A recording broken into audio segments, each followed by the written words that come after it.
别忘了你以前在我们家你才是个奴才，我是你主子。你说什么？女孩曾经救回家的小奴隶，竟摇身一变成为了高高在上的王子。如今她不仅忘了他曾深爱过女孩，还要亲手杀了她。二人初次相见，他坐在街角抱着饿瘪的肚子无处可去。叶远安见他可怜，给了他一个馒头，却被奴隶主拦下，对他棍棒相加。叶远安看不过去，为他出头。这是我的奴隶，怎么用是我的事儿，跟你有什么关系？那奴隶也不是天生就来挨打的呀，看你才像个奴隶。那既然你说他是你奴隶，文书呢？你有病吧？我文书凭什么给你？拿不出来就别在这瞎废话，不过是黑市交易。可这时叶远安的马突然受惊，他飞身上马，也无法控制自己的马匹在街道上狂奔。就在危急时刻，是天生神力的小奴隶冲出来，硬生生将马匹逼停。可是飞出去的叶远安却被另一个男人揽入怀中救下，这错位的爱情就此展开。小奴隶见叶远安无事，便头也不回地跑了。可是跑到半路，再次被奴隶主设下陷阱抓走。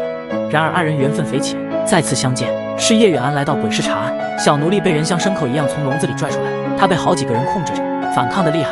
叶远安却认出了他。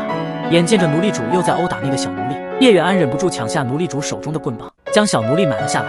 那天在市集是不是你救的我？放开他！面子送你，牵着走吧，我怕放开他，带都带不住。我说了，放开他。好。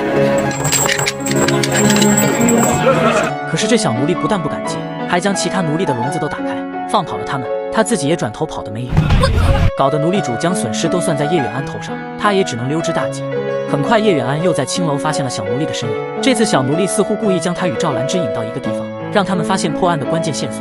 就在他们打草惊蛇被包围之时，小奴隶从天而降，不由分说背起叶远安，将他救走。小奴隶轻功了得，叶远安趴在他的背上，心里莫名有点自豪。叶远安将小奴隶带回家，却发现他喜欢躲在马厩里，像只来到陌生环境的小兽一样戒备着每一个人。即便叶远安给他拿来了不少好吃的讨好他，可在听到叶远安让他认自己为主时，他还是愤怒地扔了吃的要跑。嘿，你这忘恩负义的家伙，你还跑是不是？给我下来！说我不注意了是不是？下来！嘿，结果就是被抓回来，按在浴桶里好好洗了个澡。别动我心啊！哎呦！女孩2两银子买回来的脏兮兮小奴隶，竟洗出来一个白净俊俏少年郎。可是少年郎却像个未开灵智的小动物，总是蹲在角落里吃东西。叶远安问他家世年龄，他话都不会说，更别提回答这些问题。看着孩子的身高架子也有18、19了，要是什么都不知道。倒是叶远安无意中从袖子里拿出一个杀人案的相关证物，他却认了出来。你认识？叶远安让小奴隶带自己来到他见过证物的地方，那正是死者生前所在的花船。哎，干嘛呀？这地方是你去的吗？在台上待着，别跑啊！叶远安本想悄悄打探消息，可是却被老鸨识破，他被当众扔了出来。再敢过来跟捣乱，我弄死你！快滚！你们真是岂有此理！在外等候的小奴隶却不由分说背上他，带着他来到花船的一条暗道，找到堆满了可令人致幻而死的毒药船舱。就在叶远安惊叹之际，他们又遇到了同样来查案的赵兰芝。原来此处是老鸨早就为他们设好的陷阱。很快船舱的所有出口都被关闭，同时花船被炸，海水瞬间倒灌进来。就在叶远安和赵兰芝拼尽全力都无法砸破船舱之时，小奴隶突然运起一股恐怖的力量，一拳就将船舱砸破。叶远安2人惊讶非常，三人原本顺利逃出升天，赵兰芝却半路返回去抓老鸨。叶远安被小奴隶强行拖上岸，可是他不放心赵兰芝，还要下水去找。小奴隶急得竟第一次开口说了话：“不那意思，你会说话？你不是哑巴啊你！你给我让开！不那意思，不是真的不是。叶远安，还好赵兰芝这时抓着老鸨上了岸。叶远安对赵兰芝的紧张之情溢于言表，2人互相关怀。小奴隶站在他们身后，孤独的像是个局外人。案件了结后，心情大好的叶远安心血来潮，给小奴隶起了个名字。你说你这每天都在木头上睡觉，还睡得这么开心，就叫穆乐吧。这名字好听。穆乐，穆乐，乐，给乐一个，叫小主子。和之前一样，叶远安一让他叫自己主子，他就一脸的不乐意。倒是马儿一叫，他就赶紧过去安抚。他从马儿身上抓了一只蝎子下来，叶远安非要玩，结果因为新郎已经没有了利用价值，女人便暗示爱慕自己的侍卫，破坏了他的婚礼。可他没想到的是，侍卫来此的真正目的竟是要与在场所有人同归于尽。真正的黑莲花应该就是明慧郡主这样的女子，她不爱面前的男人，却可以情真意切地向他表白。虽说婚姻一事全凭家长之命、媒妁之言，可是我心里早就有了公子。仰慕公子的一表人才，文武双全，就算王兄和嫂嫂不答应我们的婚事，我也不会嫁给别的男人的。贤雅感动非常，神明可见，我绝不负你。他便趁此机会向他试探自己想要的东西。公子是相佛之人，藏有九星天珠，你说的话、做的事，我都相信。是谁告诉郡主我有九星天珠的？那个是传说中的宝物啊！我一介凡夫俗子，怎么会有如此造化呢？公子若没有这般造化，你我怎能有缘相见？而远处陪着他的江忍看到这一幕，满眼的妒恨。他故意设计公子贤雅杀了他在青楼的情人，要置他于死地。然而这一做法正好给明慧郡主创造了机会。他来到大牢探望公子贤雅，在得知他与其他女人有染后，他不但不生气，还发誓要救他出去。我不会袖手旁观的，我一定要救你出去。郡主，你不要做傻事。你放心，我自有打算。贤雅再次感动。公堂之上，明慧郡主没有食言，她当着众人的面为贤雅辩护，并找出了颇多疑点为她脱罪，甚至主动要求与戴罪之身的贤雅3日后大婚。公子，我说过，我一定会救你出去的。这一次，贤雅被他的真情深深打动，主动送上了她想要的东西。九星天珠已经到手，可是明慧并没有嫁给贤雅的打算。接下去怎么办？难道我真的要嫁给贤雅？明慧找到爱慕她的江忍，做出郁郁寡欢的样子，并暗示她若嫁了人，就再也不能与他相伴。他配不上你，他配不上我，你又能为我做什么？暗示已经如此明显，江忍必须要做点什么了。他在明慧与贤雅的大婚上动了手脚，最先中招的便是常年服用致幻药物的贤雅。他神志不清地将明慧郡主当成了早已死去的情人，而江忍趁此机会便要当众刺杀贤雅，被赵兰芝拦下。明慧知道今日这婚事结不成了，便想让江忍以自己为人质，救他一命。若有来世，江忍永不再为奴，能与你比肩，正大光明的守护你。可最终江忍选择了赴死，同时他还要在场除了明慧之外的所有人为他陪葬，因为他在每个喜烛里都掺入了可令人致幻而死的迷香。很快在场所有人都中了毒，他们只觉得无法呼吸，就要窒息而亡。关键时刻是穆勒用水将所有烛火浇灭，救了所有人的性命。然而早已病入膏肓的贤雅再也无力回天。醒来的明慧郡主自然无需再嫁，而这所有的一切几乎都在明慧的计划之中，除了失去江忍。而他费尽心机得到天珠后，却将它交给了国师，并以此向国师换取变强的力量。师父，把天珠的秘密传授于我吧。你是在跟我谈条件？即便为此与虎谋皮，他也在所不惜。要得到天珠，不能好取，不能强求，要像花园一样，有原来的主人心甘情愿的赠予您才可以。师父，您还能找到比我更合适的吗？肯定会对你好的。你怎么对我好？你想我怎么对你好？别打我。放心了，我不是那样的人，我可是全天下最好的主子。失忆的小王子沦落为奴仆，受尽苦难，如今只有这么一个简单的愿望。可是女孩却食言了。那日他被人冤枉，他却没能护住她。我让你跪下！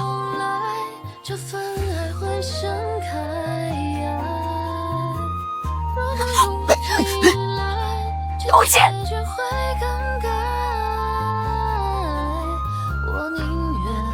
事情要从叶远安在家里的地库里养了个怪老头说起。那日穆勒被安排去给怪老头送饭，却被笼子里的小动物吸引走了进去。怪老头发现他异常兴奋，却假装平静地忽悠他。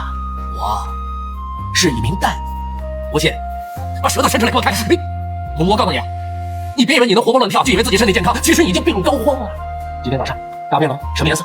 什么颜色？想我说，快点说。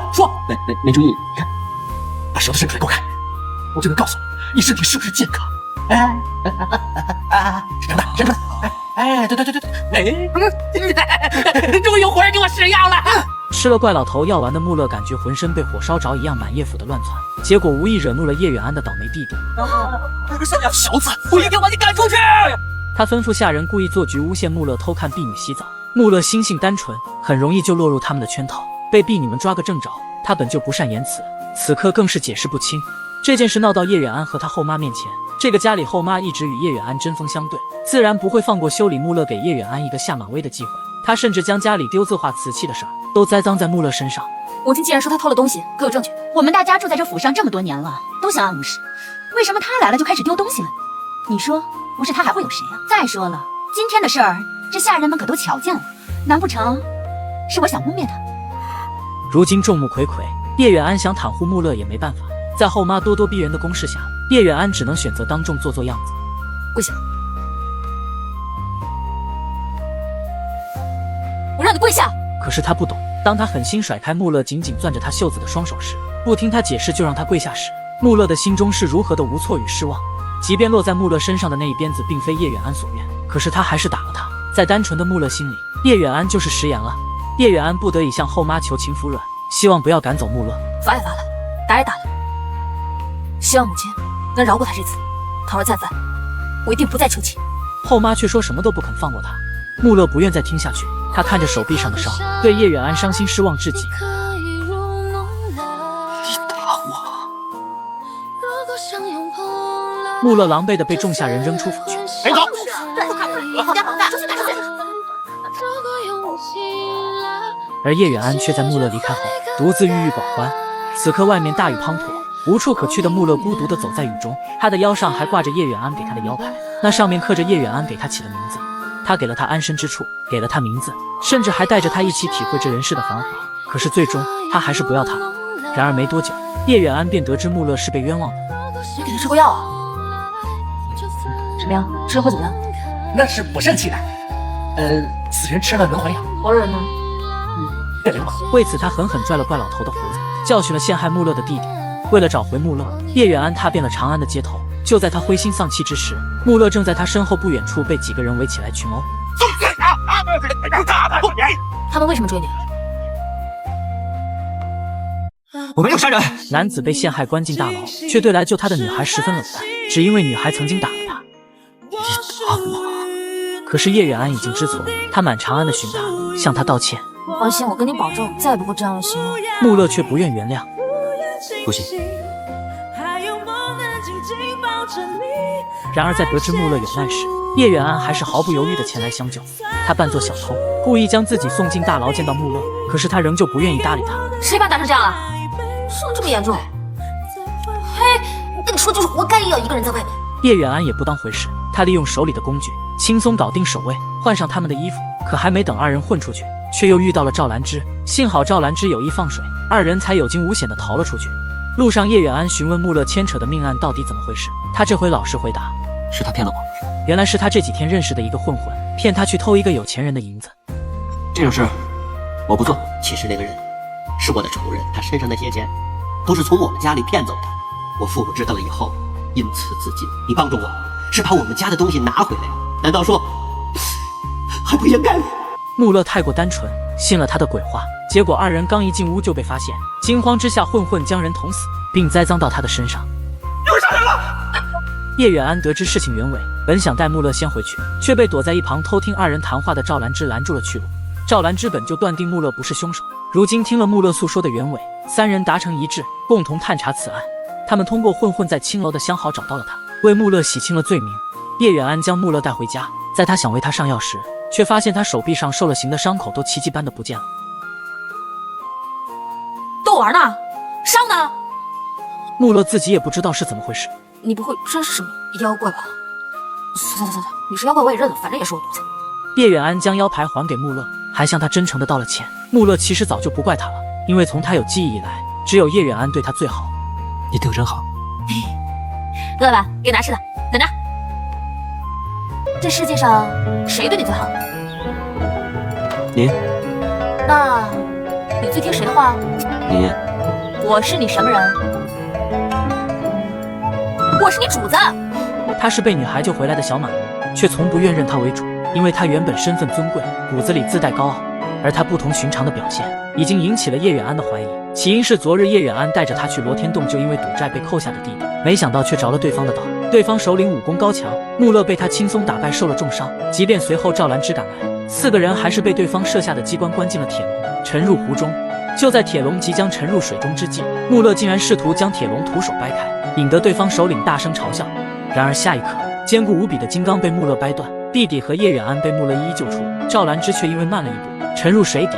逃出去的叶远安不顾自己安危，还想回去救赵兰芝，被穆勒打晕带回了叶府。清醒之后，叶远安仍旧放不下赵兰芝，即便受了伤，还是坚持要回去找她。在叶远安的请求下，地库里的怪老头郑天书给他们想了办法，助他们回去报仇。笨蛋，用火吗？只要把出口入口一封住，然后放上一大把火，轰轰烈烈，出来一个杀一个，出来一个杀一个，出来一个杀一个。不想杀人的，就看着那帮人往那个深潭里头跳，那时候一定很热闹。叶远安想到穆勒受了伤，便不让他跟自己同去冒险，结果下一刻让他大吃一惊，穆勒的伤竟然全都好了，一点痕迹都没留。叔叔，郑天书这时拿着火药和火油过来，火流星，火油，走到哪儿撒到哪儿，走到哪儿撒到哪儿，记住了。叶远安提示他穆勒的伤都好了，郑天书查看后也惊讶非常。小兰，你好神奇啊！留下来让我研究一下吗？让我研究，我们快走吧。这次两个人准备充分，打晕守卫，将洞口撒满火油，然后复仇开始。到完。罗天洞被叶远安炸得到处开花，大难不死的赵兰芝也与二人成功会合。然而再次与对方首领交手的穆勒竟然几招之下就将对方轻松打败。我靠他，怎么变得如此厉害？几人成功逃出升天。第二日，穆勒边喂马边疑惑自己昨日那神秘的力量时，叶远安突然出现试探他的功夫。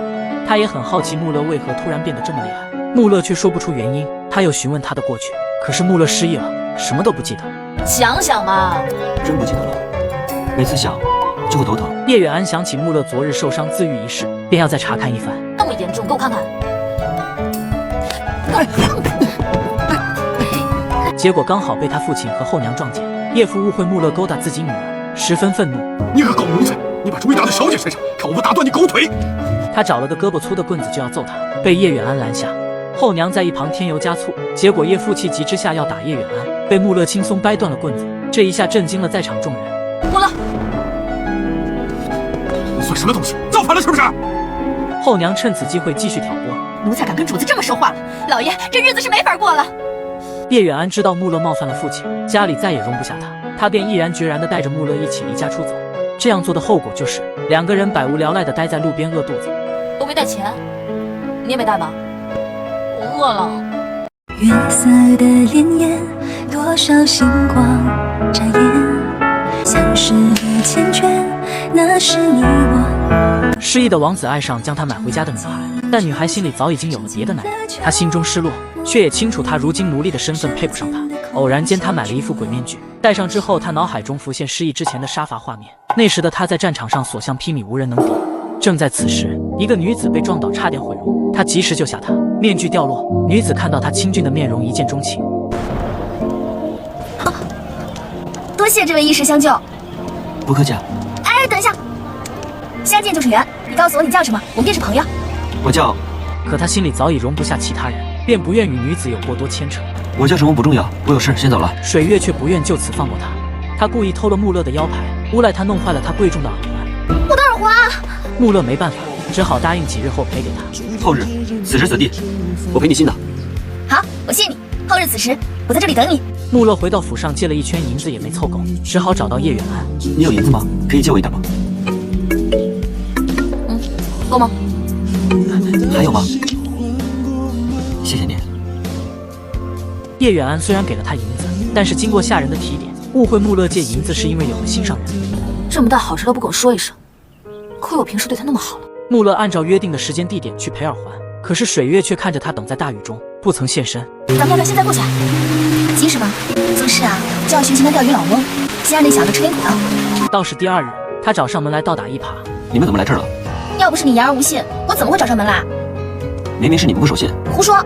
我若没去，又怎会知道昨日湖边坐着一个穿蓑衣的钓鱼老者？下雨了，我和丫鬟便跑到凉亭避雨，兴许是错过了。这个给你，我们两清了。穆勒本以为赔了他耳环，二人便可以两清，可是水月仍旧耍赖，因为他根本就没打算放过穆勒。你这耳环虽说不便宜，但和我那梦金元耳环相比，莫说一对，就算10对，也不及我那1/10。穆勒却并不买他的账。这时叶远安正好到来，水月便借此机会故意接近讨好叶远安，很快二人便亲如姐妹。穆勒知道他心思不纯，便跳上他的马车质问，反倒被水月嘲笑他偷偷喜欢叶远安。一个小小的马奴，竟然痴心妄想的喜欢上自己的主子，真是可笑。我的事不用你管。你只是一个奴隶，一日为奴，终身为奴，你们俩这辈子都是没有可能的。他从来没有把我当奴隶过。哦，是吗？为何你永远只能站在他的身后？为何永远都是他决定你的命运，而不是你决定他的命运？水月说的话，穆勒无法反驳，只能慌张离去。可是让穆勒没想到的是，不久后叶远安竟将他送给了水月。那日水月找到叶远安，骗他说自己与穆勒早已私定终身。穆勒还送了他一副耳环做定情信物，求他成全。那副耳环明明是水月从穆勒那骗来的，可是叶远安想起了前些日子穆勒为了这副耳环到处借钱的事情，信以为真。他虽心中舍不得穆勒，经不住水月的一番添油加醋的劝说，误会穆勒背着他与水月暧昧不清。气愤之下，叶远安草率地向穆勒问了几句，便同意他与水月离开。我们的事，远安已经知道了。你在街上救我，冒雨在湖边等我，送我名贵耳环，这些我都告诉他了。所以你跟他走吧。从今以后，你便不再是叶府家奴。你要把我送给他？不是送，是还你自由。这不一直都是你想要的吗？你的主子是很大方的，只要我开口，他是一定会把你送给我的。在水月的挑拨下，穆勒也以为他在叶远安心里无足轻重，是个可以随意送人的奴隶，伤心之下决绝离去。这个还你。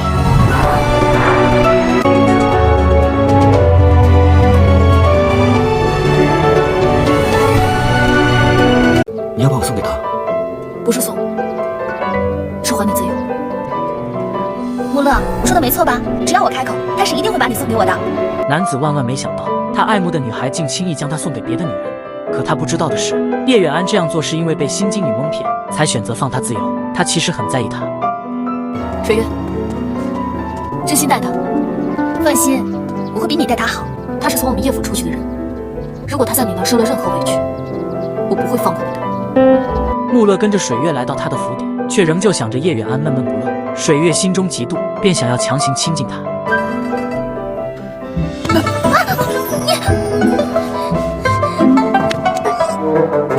被穆勒一推之下，水月的脸竟然扭曲变了形。你看错了！好端端的脸怎么后观意外？水月惊慌之下急忙去找药，却发现能维持他身上这张皮的药已经被人偷走。穆勒悄悄找来，碰巧发现水月正脱了自己身上的皮，披着斗篷给皮化妆。他惊讶之下弄出了声响，被水月发现拽进了屋内。水月见被穆勒发现自己的秘密，也不再隐瞒，说出了事情原委。原来她不是真正的水月小姐，掩藏在这张皮下的人是曾经与穆勒相识的奴隶小可。我叫小可，你叫什么？当初小可因为与真正的水月身形相似，被水月买了回去，用邪术将二人的皮做了调换。怎么样？这个游戏好玩吗？好玩，真好玩。可是真的不会被人发现，真的能做到毫无破绽吗？别担心，有这个，有灵丹花房配制的这个药丸，便可以万无一失。现在你才是小姐。水月这样做的目的是想让小可替他出嫁，然后再制造意外灭口，让小可替他而死，他便可以金蝉脱壳。只是此事被小可察觉，他大难不死找到水月。你怎么会在这儿？你应该跟他们死在船上，那不是顺了你的意，我才不要呢！他打晕了他，恨意滋生。我才不让你变成我呢！我这就把皮毁掉！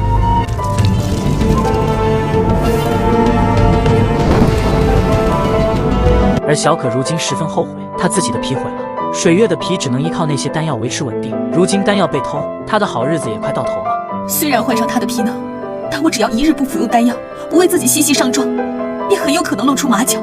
你瞧，如今我已经得到报应了。穆勒很同情小可的遭遇，因为小可曾经对他有恩，穆勒便决定帮小可去偷可以稳定皮的丹药。巧的是，穆勒偷药被叶远安察觉，他前来质问。小可见自己的秘密被叶远安撞破，便要杀人灭口。即便被穆勒拦住，他还是趁机给叶远安喂下了毒药。只要一炷香的时间，你没有解药，你就会全身发冷，血液凝结，我会被冻死。别闹了，快把解药拿出来。我不，它就比我还重要吗？远安，这是另外一颗毒药，你把它吃掉，我把解药给他。然而让他没想到的是，穆勒竟然毫不犹豫地为了叶远安吃下毒药。见穆勒如此在意叶远安，小可极度的发疯，将二人关在了一起。解药只有一颗，你们俩谁杀了谁，谁就能活下去。毒药发作，二人痛苦异常。穆勒让叶远安杀了自己换取解药，叶远安却不肯。我叶远安不是那种贪生怕死之人，他不可能拿你的命去换。要回救我，要死一起死。要回救我，要死一起死。他们就这样互相依偎，苦苦煎熬着。最先忍不住的是小可。是啊，解药。当您的皮和我身上的皮交换，怎么可能把一个人的皮跟另一个人的皮交换呢？这有何难？就像这样。女官当着郡主的面将自己的皮脱了下来。现在轮到公主您，这时郡主才猛然惊觉女官的真实意图。你要害我，你要拿走我的皮，你要变成我。你现在才反应过来，太晚了。岂料下一刻，郡主放飞了手中的鸽子作为信号，马车被众官兵联合撕碎，害人者霎时出现在众人面前，无所遁形。原来这是一场针对这个换皮凶手做的局，而郡主也是叶远安假扮的，目的就是为了拿回凶手水月身上的这张皮，将他依法严惩。然而就在不久前，叶远安和穆勒还是阶下囚。长安城内最近总是发生骇人听闻的年轻女子惨遭杀人取皮的案件，凶手就是面前的女子水月，然而却又不是她。因为如今活在这副皮里的人已经换成了小可，真正的水月与小可换皮后，想要灭口却遭小可反杀，被烧掉了一身的皮。我才不让你变成我呢，我这就把皮毁掉。水月侥幸落水未死，那么如今城中杀人取皮案的凶手很明显就是失去皮的水月。他们通过线索找到水月，却没想到落入了对方的圈套。水月从小可身上拿回了自己的皮，并将杀人取皮的事栽赃在小可身上。我没有，不是我，大人，你相信我，真的不是我呀！人证物证俱在，2日后出斩。叶远安和穆勒也因此成为了小可的帮凶，被关进大牢。正在他们无计可施之时，叶远安家的下人来给他们送吃的，顺便还夹带了郑天书给他们的越狱工具。有了这些工具，加上穆勒高强的身手，2人很顺利地逃出大牢，然后再次利用郑天书带来的宝贝，把天牢钻出了一个大窟窿，救出被夺走皮的小可。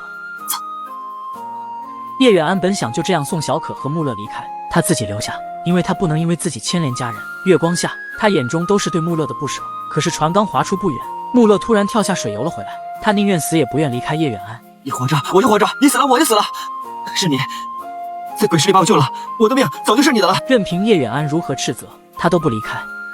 你不走，我也不能自己独活。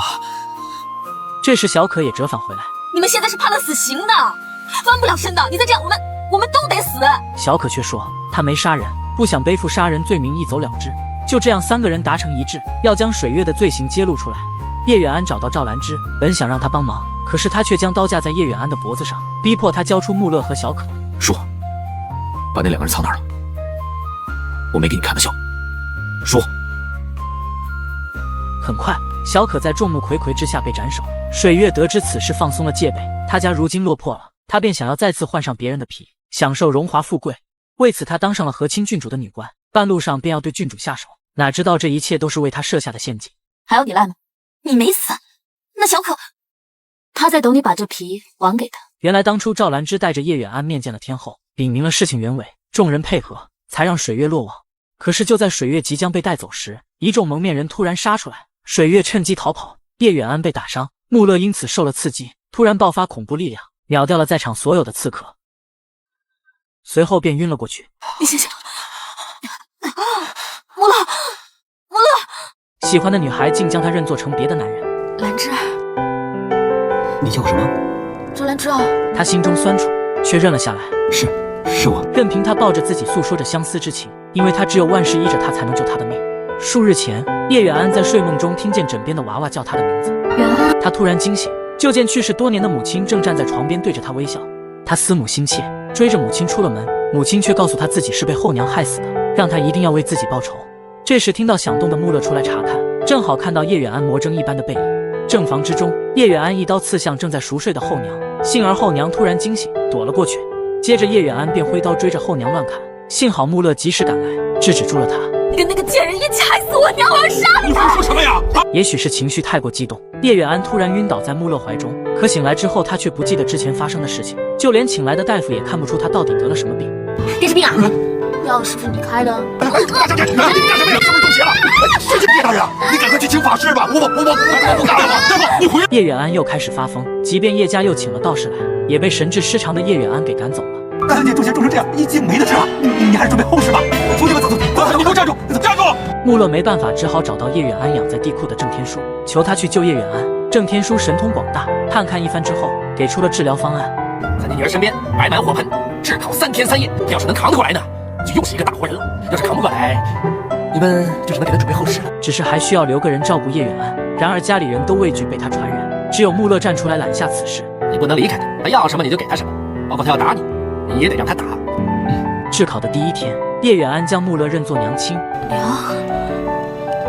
娘，你可算回来了。他抱着他哭诉这么多年没有娘的委屈。穆勒听着他的诉说，心中满是疼惜。他记得郑天书的叮嘱，万事依着他，便笨拙地扮演着他的母亲，让他握着自己的手，给他唱歌，哄他睡觉。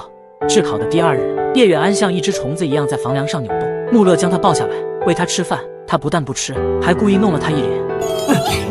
这都是给你吃饭呀？谁要吃这个？我要吃桑叶。桑叶。看着叶远安大口大口地吃着桑叶，穆勒还是有些难以理解。只是今日叶远安不管他叫娘了，而是不认识他了。穆勒耐心地给他讲他们的过去，叶远安却突然浑身发痒，穆勒只好将他束缚住，满眼担忧地安慰他，陪着他。待叶远安再次醒来，他竟然将穆勒认作了赵兰芝。兰芝，你叫我什么？赵兰芝哦，还抱着他诉说着心里话。叶远安在意赵兰芝，穆勒是知道的，可是他更在意自己在叶远安心里的位置，便忍不住问了出来。穆勒，你提他干嘛？你在乎他吗？当然在乎了。那你喜欢他吗？不告诉你。这个问题叶远安选择回避。穆勒即便心中再想知道答案，也没有勉强他。终于熬到了第3天，穆勒发现竟然有桑蚕从睡梦中的叶远安耳朵里爬出来，他将桑蚕一条一条的捉走，一共捉了81条，叶远安才完全好了起来。感觉做了好大一场梦，我饿了，我要吃鱼吃肉。你看到我，我是谁？你是穆勒呀。真的好了。待叶远安的身体完全康复出门时，那个谋害他的罪魁祸首正躲在远处震惊地看着他。不可能，他怎么还活着？大小姐，是什么让女孩下这么狠的手教训自己的哥哥？她虽是官家小姐，却因母亲早逝，继母又生了弟弟，被父亲疏于关心，养成了舞刀弄枪的男孩性格。这日父亲突然从外面带回来一个少年，说是他流落在外的儿子，家里顿时乱成了一锅粥。但因为欢哥的母亲是父亲的初恋，父亲便对他十分袒护。他叫欢哥，也就是远安和远宁的哥哥。你确定这么个玩意儿是我哥？我不管怎么样，只要我在这儿，谁也不准欺负他。叶父甚至把家里的账房交给他管理。欢哥手中有了权力，开始越发的嚣张，甚至要强闯叶远安的地盘。叶府的地库那里藏着叶远安收留的怪老头郑天书。穆勒前去阻拦，欢哥仗着身份便要对他动手，结果被叶远安好好教训了一番。这件事之后，在继母的提醒下，叶远安越发怀疑欢哥身份的真实性。他拜托赵兰芝调查一番之后，发现欢哥还真不是他爹的儿子，而是郭将军的儿子。当年欢哥的母亲是宫里的采戏师，叶父和郭将军与他都有一段过往，只不过小秀真正喜欢的是郭将军。阴差阳错，小秀和郭将军错过，但是儿子确实是郭将军的。终于可以把他赶出去了。如果你要把他赶出家门，就一定要有切实的证据。那就让亲生父子相认。经过赵兰芝在中间斡旋，欢哥成功认回了地位更高的郭将军为父亲，转头就将叶父抛之脑后。您才是我的亲爹。爹，你看这再不济，我跟远宁都是您亲生的，这是吧？叶远安本以为将瘟神送走就万事大吉，可他没想到的是，认爹的当夜，欢哥就死了。起因是赵兰芝护送欢哥回去的路上，欢哥嘴上对叶远安不敬，惹怒了赵兰芝。奶奶嫩大眼睛，我喜欢。从前我只当她是妹妹，现在看来没有血缘关系，这不是门当户对吗？我送你出去冷静冷静。不敢。赵兰芝将欢哥绑在树上，只是想给他点教训。然而当时正下着大雨，欢哥被一道天雷刚好劈中，就这样死了。赵兰芝为此被关入大牢，叶远安也被前来复仇的欢哥的娘下了蛊虫，差点一命呜呼。病好之后，叶远安几个人一合计，觉得欢哥死得蹊跷，为此他们挖了欢哥的坟。经过郑天书对尸体的一番探查，找到了欢哥脖梗上的一处疑点，推测出欢哥死亡的真正原因是有人把吸食魔成的针射入他体内的，所以才引来了雷电，把他给劈死。说明赵兰芝是无辜的，我去救他。哎呀，等等，真凶都没抓到你就去救人，谁会信你啊？经过郑天书的分析，欢哥刚认了郭将军为爹就被害死，凶手很有可能是郭将军府的人。他活着对谁造成危险，他死了对谁有利。为此三人准备去郭将军府一探。这时躲在一旁的欢哥娘走了出来，他听到了他们对凶手的分析，决定与他们一起去郭将军府。今日正好是郭将军女儿的大婚之日，众人正喜气洋洋之时，欢哥娘利用蛊虫控制了郭将军的心智，与叶远安一起揭露出欢哥之死的真相。欢哥，我死得真惨呐！我死了，我的爹爹却在这里给他的亲生女儿筹办婚礼呢。为了逼出幕后真凶，欢哥娘操控郭将军挟持了他自己的女儿。真凶果然现场认罪，便是郭将军的正妻郭夫人。是我害死了欢哥。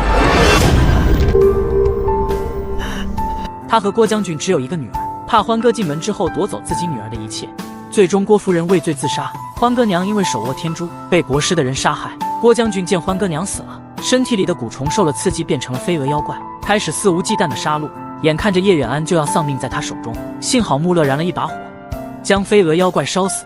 事情已了，叶远安一刻都不愿耽搁，拿着圣旨去救赵兰芝。我就找你有事儿说，谁捉弄你了？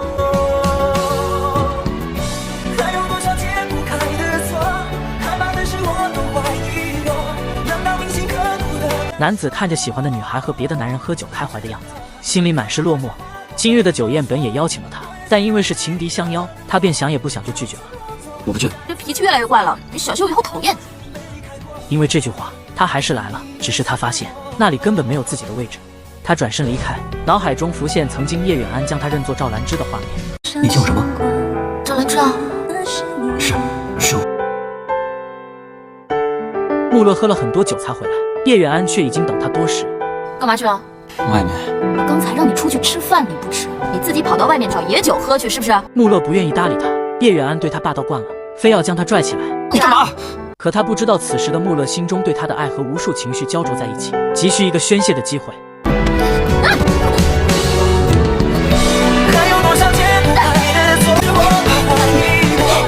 我是个耍流氓啊你！不带这么跑我这来撒疯！对不起，是我一时糊涂了。虽然穆勒认了错，可他这样做还是惹怒了叶远安。本来刚才的酒宴上，赵兰芝就提议叶远安将穆勒送去军中历练，叶远安还在犹豫。人人都应该有自己的前程，穆勒也是。他若从军，很可能会建功立业。你是他的主人，也应该希望他有出息吧。想想喽。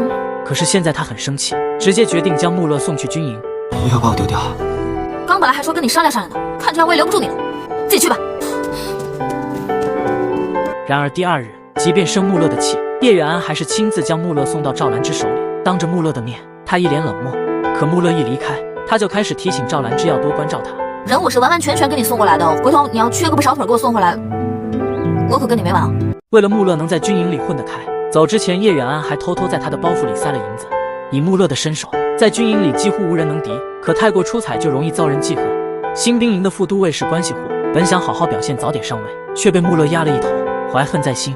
他指使穆勒打水给他洗脚，故意羞辱他。军营里边的规矩有很多，今儿老子教你的规矩，就是要孝敬你的长官。来，把水端过来，给你长官我洗洗脚啊！穆勒走过去，一盆洗脚水兜头浇下，便与他的小弟们打了起来。穆勒虽然身手不错，可架不住对方人多势众，他还是挨了打吃了亏。幸好赵兰芝属下路过，将此事平息，但也只是和稀泥般，不分对错。在这里，单纯的穆勒得不到他想要的公平。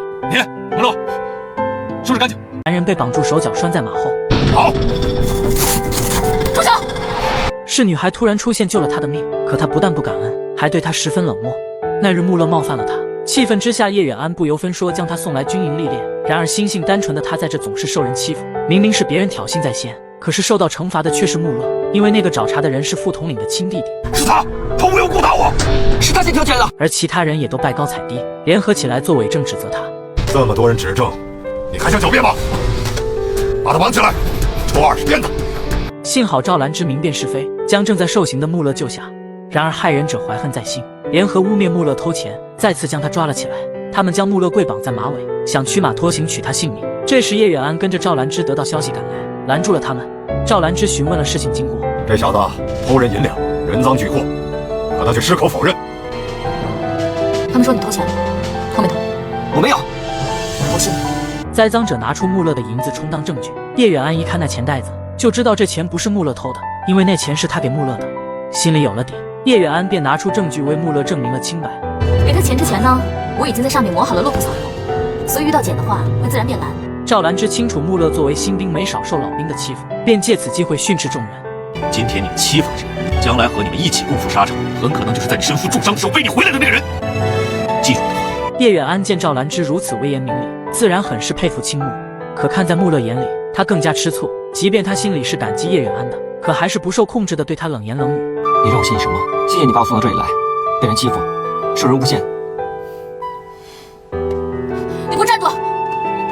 赵兰芝找到无处发泄心中不甘的穆勒，二人比试了一场，几个回合下来，穆勒都不是赵兰芝对手，被他压制住。听他讲了个故事。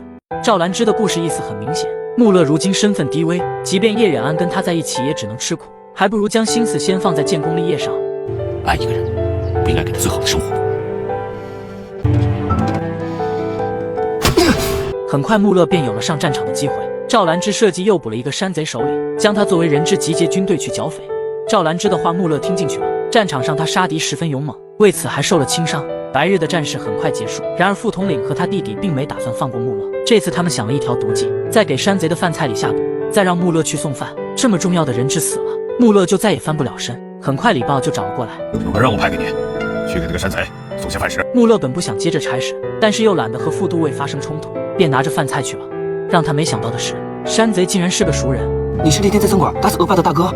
没错，是我，我还请你喝酒了呢。真没想到，你竟然是后都山的山贼。我还没想到你会替他们卖命呢。不说了，赶紧吃饭吧。任何人欺负我，我都能挺过去，只有你伤了我的心。我感觉这世界一切都不会好了。女孩一次次的抛弃，终于将男人的心伤得彻底，她也即将失去那个眼里心里都是她的男人。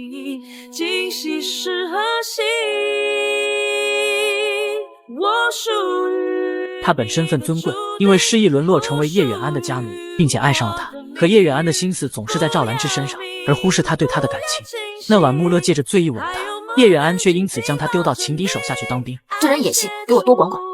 一方面是为了让他趁此机会建功立业，另一方面也想给他点教训。可是表现太过优秀的穆勒遭人嫉妒，被数次欺辱陷害，险些丢命。这次他们想了一个更毒的计策，就是将毒药下在土匪人质的饭里，再栽赃到送饭的穆勒身上。幸好饭菜毒死了老鼠，被穆勒提前察觉。穆勒和山贼假装中计，引出幕后真凶。你竟敢毒死赵大人的重犯，这一下你难逃一死了。不是我，是他让我来送饭的。谁看见了？谁能证明？我看你这么年轻，死了可惜，我就放你一条生路。你赶快跑吧。大哥，小兄弟，你这一转身不要紧，他们要在背后要你的命。李家兄弟见毒计暴露，还想灭口，被山贼一并了结。此事死无对证，这两人的性命会算在你头上。穆勒已经没了回头路，只能跟着山贼一起逃离军营，来到山寨。因为穆勒救下的山贼正是山寨的大当家贺准，有他罩着，穆勒成为了山寨的四当家。他终于不再是低人一等的奴隶，不用再受人欺辱陷害。唯有叶远安让他一直惦念。也不知道远安是否知道我做山贼的事，但要知道了，一定会很失望吧。然而很快他就见到了他。那日夜晚，赵兰芝带人偷袭山寨，却中了穆勒早就设下的埋伏。而刀兵相接中，穆勒看到了一个熟悉的身影，他追了过去，果然见到了扮作小兵的叶远安。穆勒很是开心，真的是你啊！你怎么过来了？我怎么了？叶远安却气他做了山贼，将他好好教训一顿之后，便理所当然的要带他回去。可穆勒没有像以前一样对他言听计从。放手！叶远安满是不解，你告诉我为什么呀？因为你。什么意思？穆勒便借此机会将满腹委屈说了出来。他喜欢他，叶远安明明心里清楚这一点，却装作不知情。就连那日他亲了他，他也只说忘了。他眼里只有赵兰芝，而穆勒对他的感情他却视若无睹，不曾在意。我在你眼里可能连一滴羽毛都不如，但你对我而言就是我生活的一切。爱会让人受尽委屈，而穆勒的委屈叶远安从来都不懂，也许是不想懂。任何人欺负我都能挺过去，只有你伤了我的心。我感觉这世界一切都不会好了。跟我回去吧，我会替你向赵兰芝解释清楚的。握不住你的手，还有多少解不开的错，害怕的事我都怀疑我，让到铭心刻骨的感受。看着穆勒渐渐远去的背影，叶远安有种他再也不会回来的错觉。在穆勒看不到的身后，叶远安哭得心痛又无奈。要怎么做，再怎么做，执着。要杀他，先杀了我。我不敢。男子要复仇，可是喜欢的女孩却护在仇人身前，以自己的性命威胁他放弃。你要杀他，先杀我。他心神俱震之下没防备，女孩却突然出剑。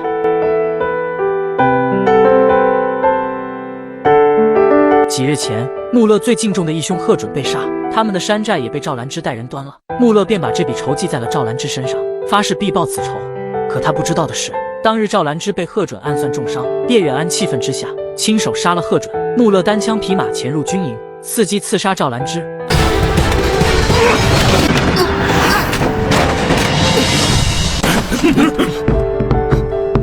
没想到第一次行动，穆勒就着了叶远安的道，被他带人擒住。进山就真以为自己当山大王了是不是？现在是不是连我也准备杀呀？然而叶远安口头教育了他一番之后，却又选择放了他，因为他要与穆勒打赌，他给他3次机会刺杀赵兰芝，如果这3次他都失败被捉，他就输了。如果最后你还是被我捉住的话，就怎么样？跟我我回家。有了第一次的失败，穆勒第二次更加谨慎。他扮作士兵，确认了赵兰芝的位置，才进行刺杀。没想到还是落入叶远安的陷阱。他再次放了他。再这样会伤了你的。那你刚才为什么要手抖？下次不会，你放心。第三次，穆勒先用其他人引出叶远安的机关，然后选择直面叶远安。还要什么伎俩？这都使出来吧。拿下！他轻松打败守卫，叶远安却拦在他面前。二人交上了手，几个回合下来，叶远安不是他的对手。你输了。不要杀他，先杀了我。有不敢。赵兰芝担忧叶远安主动现身，却被穆勒打伤。就在穆勒要对赵兰芝动手之时，叶远安挡在了赵兰芝面前。我说过，你要杀他，先杀我。见叶远安如此不顾自己性命袒护赵兰芝，穆勒心神俱震，他下不了手。可是叶远安却趁此机会突然出剑，这致命的杀招是叶远安为了对付他而学的。以他的身高和臂长，他的心脏就在胸脯下1寸的地方。可是最终，叶远安还是没舍得伤他。服不服？不问你服不服？跟我去！穆勒没有反抗，愿赌服输。然而这时山上突然无数巨石滚下，对着他们而来。穆勒为了救叶远安，被巨石砸中。等叶远安扶起穆勒时，他已经毫无生机。赵兰芝，巨石是不是你放的？是不是？巨石是我安排的，可我早就示意了他。为什么？你为什么要骗我？在你心里我就这么不堪吗？滚！你滚！不问你服不服？女孩刚刚还在算计这个喜欢她的男人，下一刻男人为了救她被巨石砸中，几乎没了生机。叔叔，救救他！你快点救救穆勒！我什么事都能帮你办。可这孩子被巨石重击，如今经脉尽断，腑脏全碎，饶是神仙也救不过来人。叶远安悲痛欲绝，有些东西太过轻易拥有就不会珍惜，可是一旦失去，便会痛彻心扉。叶远安就这样抱着穆勒守了一夜。天光大亮之时，穆勒回光返照一般清醒过来，他用尽最后一点力气，从怀中拿出一个他亲手做的竹笛，送给叶远安当作念想。你别难过了，你难过，我心更疼。最后，他求他答应自己一件事。别说，答应我死了，你只需等我3天，3天过后，还要走回那个无聊、无力的叶远安。叶远安不舍得去抓穆勒冰凉的手，这是他第一次主动去握他的手。从前都是穆勒小心翼翼地去捉他的一点一角，那时只要那一点一角在手，穆勒就会满心欢喜。如今他第一次感受到叶远安手的温度，却再也没有机会握住。穆勒再无声息。就在叶远安绝望之时，一个奇装异服的小姑娘跑过来，拿出了一红一蓝2颗药丸。她将红色药丸喂给穆勒，穆勒瞬间重获生机，慢慢醒了过来。叶远安既惊讶又惊喜，而那个小姑娘见穆勒没事了，便转身离去。死过一回，穆勒若有所思地告诉叶远安，他想要去寻找自己的身世。叶远安虽不舍，但还是说：“我理解。你保重。还能见得着吗？不知道。祝你一切顺利。你也是。”穆勒走得干脆，叶远安没想到刚刚失而复得，却眨眼间又要失去他。我从来没有把你当成奴隶。远安，谢谢你。叶远安回到家里，像是丢了魂一般，脑海中总是浮现他和穆勒的过往。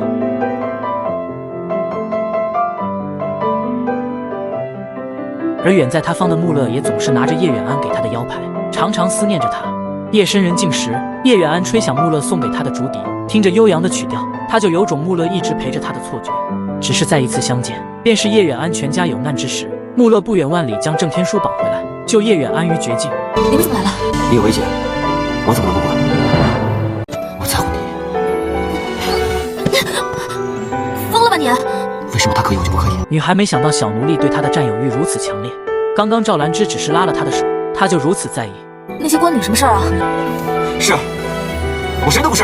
穆勒的话刺痛了叶远安。刚才赵兰芝向他表白，他本很是开心，可是看到穆勒落寞的身影后，他还是避嫌似的抽回了手，急匆匆将赵兰芝送走。有些晚了，送你回去吧。可他不但不领情，还说这种话来伤他的心。叶远安恼怒之下也对他说了狠话。我对你好，是因为你是叶府的一员，你也对我不错，但不代表你可以肆意妄为。对不起。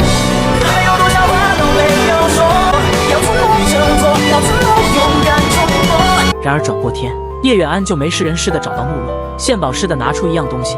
他为他特意向天后求了一道旨意，帮他脱离奴籍，以后穆勒就是自由之身。岂料他费了半天劲儿拿到的圣旨，穆勒却看都不看一眼。叶远安不甘心，追着穆勒一路硬是将圣旨塞他怀里，穆勒丝毫不领情。我不是奴隶，我自己的身世我自己会解决，用不着你替我关心。他随手将圣旨扔进食槽里，叶远安赶紧去捡，却突然一阵晕眩。穆勒再也维持不了，冷淡过来查看。叶远安懒得理他，他伸手在食槽里捡出了2根胡萝卜，一边当作圣旨紧张的擦拭，一边对着旁边的空气说话，如此诡异。叶家赶紧为他请了大夫。几1、这是几7。已经到了这个地步，大夫却查不出问题。接着他的味觉也开始失灵，到底怎么搞？眼睛还没好，怎么嘴巴又不好用了？直到赵兰芝赶来，叶远安已经连话都说不清楚了。赵兰芝拿了笔来，让他把原因写出来。结果将叶远安变成如今模样的，竟然是明慧郡主。他正等着赵兰芝自己送上门，因为他给叶远安下毒，最终的目的就是逼赵兰芝娶她。我要你去跟天后请求，为你我2人赐婚。我要你把为叶远安做的事情也为我做一遍。我要你立刻娶我。赵兰芝没有别的办法，为了救叶远安，只能向天后请求赐婚才拿到解药。喝了解药后的叶远安刚醒过来，赵兰芝就找借口和他大吵一架。叶远安还以为赵兰芝会回来找他道歉，可是他等了好多天他都没来，他忍不住去衙门找他，才知道那日正是赵兰芝大婚之日。大婚？他跟谁啊？玉王府的明慧郡主呀。叶远安闯入喜堂，质问赵兰芝原因，可他却不愿多说，只是让他离开。叶远安伤心之下，悲愤离去。穆勒一路相随。没有人值得你这样伤害自己。经历了这么多，总该给自己一个交代吧。他们俩现在已经成亲了，想想我却还只是一个人。他成亲，你也可以成亲啊。男人本以为女孩是因为喜欢自己才与他拜堂成亲，可是转眼女孩就后悔赶他走。女孩的心上人娶了别人，他赌气之下草草嫁给眼里心里都是他的穆勒。他可以成亲，我为什么不行？可是2人拜完堂准备洞房之时，他却后悔了。叶远安故意找穆勒的茬斥责他，穆勒却并不生他的气，还在尽心尽力地体谅他的感受。叶远安一腔憋屈的怒火无处发泄，一口咬在穆勒的胳膊上。我不知道你对我这么好，滚！此时穆勒才发觉叶远安根本不爱他，他心如刀绞，红了眼眶。可即便如此，却也只是哀伤地陈述叶远安利用他的事实，连一句重话都舍不得说。见叶远安心虚的没有反驳，穆勒带着被伤透了的心转身离开。在他走后，叶远安像是突然惊醒般后悔又痛苦。对不起。穆勒在森林里奔跑发泄，可丝毫缓解不了心中的痛苦。看着手臂上叶远安留下的齿痕，穆勒心中的痛苦更甚。这时从前曾救他一命的小女孩突然出现，她告诉穆勒她的身世。你这是做什么？你是梭罗国的王子阿英，我是您的仆人珍珍。珍珍知道穆勒被叶远安所伤，她拿出一颗蓝色药丸递给穆勒，告诉他只要吃下去就会恢复记忆。但是还有一点，它虽然能唤醒你的记忆，但是它也会让你忘记在大堂的一切，包括那个彻底伤透你心的女人。穆勒此刻心中仍旧痛着，回忆里只有叶远安对赵兰芝的在意，而他与叶远安快乐的记忆已经褪色。他毫不犹豫地吃下药丸，下一刻风云变色，他的头也跟着剧痛起来，就连远在浮屠塔的国师郑天书都感觉到了一丝不祥。此时穆勒脑海中无数记忆纷至沓来，有他坐在王车里接受子民的叩拜，还有他在战场上所向披靡无人能敌。待剧痛过去，他抬起手任凭珍珍将他扶起。从现在开始，他再也不是身份卑微的奴隶，而是万人之上的梭罗国阿英王子。起来吧，珍珍，我不是说过了吗？你是我的仆人，更是我的战友，无需跪拜。恢复记忆的穆勒最先做的就是去浮屠塔夺取天珠，这是他来到大唐真正的目的。是你为什么要盗天珠？我是拿回原本就属于我们的东西。穆勒与修为高深的郑天书交上手，不但丝毫不落下风，郑天书竟也不是他的对手，被他轻松击败。他虔诚地取走天珠，再无踪迹，遭殃的却是被他忘记的叶远安。天珠被盗，天后大怒，因为穆勒是叶远安的家奴，所以整个叶府乃至赵兰芝等人都要为此事负责。此时不知道穆勒恢复记忆的叶远安，还在期盼能够找到他。你快出来，出来跟我去见天后，跟大家说清楚，你没有偷天珠，这一切是我。这个王子不管受了什么伤都会自动愈合不留痕迹，唯独手臂上这个齿痕无法消除。这伤口为何总是你做的？他不知道的是，给他留下这个齿痕的女孩已经千里迢迢从大唐赶来梭罗寻他。他们曾是拜了堂的夫妻，可如今穆勒忘记了他曾深爱过叶远安，身边只剩下他送给他的一块木牌。而叶远安跟着商人灵犀来此，也不是想与他再续前缘，我那是心心念念想要杀了他。好，心心念念的杀了他。穆勒，想不到我真的来这里找你。为了送叶远安进宫见到穆勒，灵犀买通了宫里的太监，让他顶替娜娜小姐竞选宫女。可是选拔有些严格，叶远安却什么都不会。第一题考的是刺绣，其他人绣的都是花鸟鱼虫，叶远安却绣了个山鸡。他也知道自己过不了关，便设计换了别人的绣品。因为太监被买通包庇他，这一关他得了第1名。第2题考跳舞，叶远安舞姿惊人，实在混不过去。幸好灵犀提前教给他一招戏法，算他勉强过关。2个回合下来，叶远安成功入选。入宫是第一步，木冷，你等着，找你算账。他混迹在宫女之中，时刻打听王子的消息。在得知穆勒有可能继承王位时，他满心不屑。一个撒谎骗取别人信任的小贼也想继承王位，真是做梦。这日叶远安找到机会，偷偷溜入王子殿下的寝宫，却在桌子上发现了他送给他的腰牌。他还把这个腰牌带在身边。这时一阵脚步声响起，叶远安来不及放下木牌，就赶紧躲了起来。穆勒回来却第一时间发现木牌不见了，还好叶远安机智，将木牌悄悄扔出去，才躲过一劫。然而他却从穆勒和珍珍的谈话中得知，穆勒竟然失忆了。叶远安找到灵犀，告诉他此事。他们发现，如果穆勒不再记得叶远安，那么以前的情分都不存在，寻回天珠将会变得更加困难。如今只能将计就计，制造机会和他见面，然后再做打算。叶远安通过买通的太监接了给穆勒送酒的工作，半路却被人拦住验酒，他没有在意。然而在一步步接近穆勒时，叶远安因为心思太重，不小心摔倒，酒水洒到水果上，瞬间变黑。而这一幕只有叶远安看到。这酒有毒，有人想害我。曾经任他欺负的小奴隶摇身一变成为了王子，女孩还像以前那样打骂他的结果就是被抓起来送进大牢严刑拷打。侍卫统领珍珍怀疑叶远安是行刺王子的刺客，对他使用了最恶毒的刑罚蛊虫逼供。然而叶远安确实是被冤枉的，他非但没有对穆勒不利，他还为他清理掉了2波刺客。就在不久前，叶远安发觉有人在穆勒的酒里下毒，他将刺客拽走逼问幕后主使，对方并不配合，被叶远安一招解决，并且毁尸灭迹。第2波是在叶远安送水果时偶然遇见，他先是一个菠萝蜜将刺客砸中，在刺客想要暗算出来查看的穆勒时，用榴莲将他砸晕。虽然叶远安知道穆勒可能已经失忆不记得他，可是在面对这张熟悉的面孔时，他还是习惯性的对他张牙舞爪。造反是不是？然而当他在他的眼神中只能看到陌生的冷淡时，他才真正确认他完全忘了他。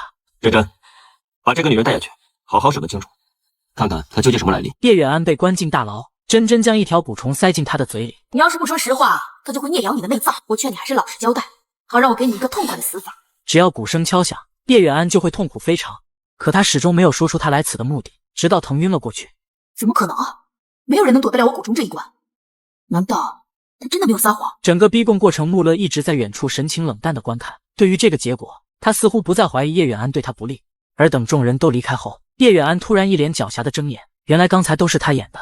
灵犀得知他被抓，通过太监提前给他送来了蓝蝙蝠的唾液，那唾液刚好克制蛊虫，所以叶远安才能安然无恙。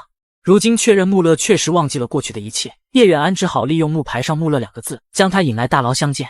叶远安赌的就是穆勒对他所失去那部分记忆的好奇，所以故意装晕。他赌赢了，穆勒将他带出牢房好好医治一番之后，便又开始盘问他知道的一切。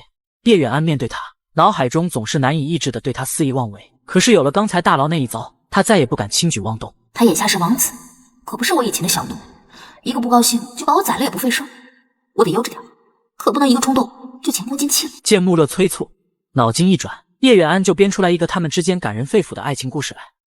就让我一直陪着您吧，您再好好看看我。